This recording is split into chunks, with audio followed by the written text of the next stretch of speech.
Hello humans, I am the Black Cat and welcome to Movie Review Monday. This week we review Ouija, Origin of Evil.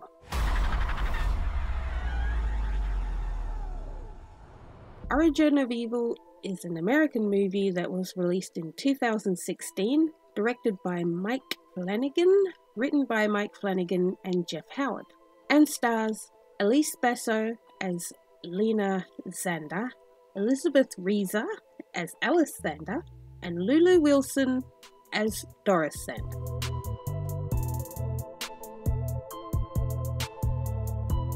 So the story follows the Zander family, with mother Alice and her two daughters, Lena and Doris. Alice is a fake medium using tricks to make people think they are contacting their loved ones. However, when she buys a Ouija board to add to the act, Doris is drawn to it and begins using it.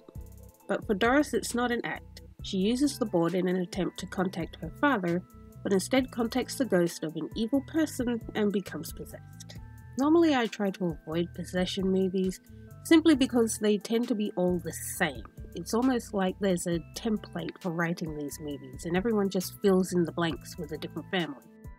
And yes, when describing this story, it does sound the same, but in all honesty, I thought this movie was pretty good. The possession stuff wasn't over the top, it was quite restrained compared to other possession movies I've seen. I don't want to give too much away, but the entity that was doing the possessing wasn't a run-of-the-mill demon. I even enjoyed the ending. So after I watched this movie and was looking up details for this review, I discovered that this movie is actually a prequel to the movie creatively called Ouija that was released in 2014. I haven't seen this movie, and from all reviews I've seen, apparently it wasn't very well received.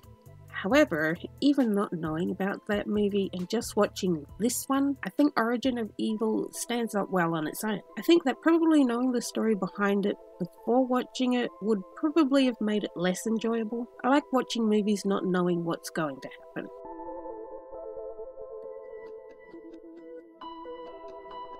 From a technical standpoint, the visuals are very good. The movie was set in the 70s, and so there was a lot of use of warmer colours, giving an almost vintage feel. And not only that, they also included the little dot at the corner of the film. I quite liked this little detail that they included in the movie. It made it feel more like it was an older movie, even though it wasn't. But I just thought that was a neat little thing that they included.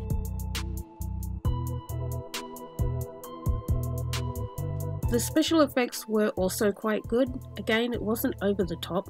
There was one scene where I was worried they may be tempted to go all out, but they didn't. They restrained the effects. And I believe that by doing that, it had a better impact on the overall movie. They relied more on quality acting to make the story come alive rather than just relying on effects and jump scares. That's another thing I like about this movie. No jump scares. Yes, you can make a scary movie without the use of jump scares. Crazy, I know.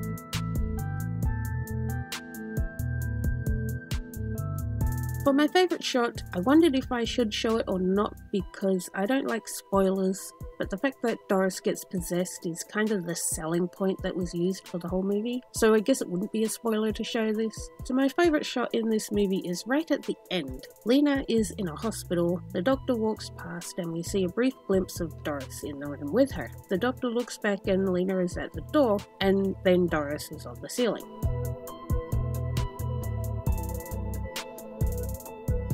So overall, even though possession movies aren't my favourite thing, I did like this movie. I'm glad they didn't try to go too over the top with it and really restrain the whole possession thing. It makes for a more eerie atmosphere. Less is more, as they say. I think the real test would be, would I watch it again? That's how you know if a movie is really good. And in all honesty, yes, I think I would watch this movie again. But anyway, that's all from Movie Review Monday for this week. Be sure to check out Weird Wednesday coming up.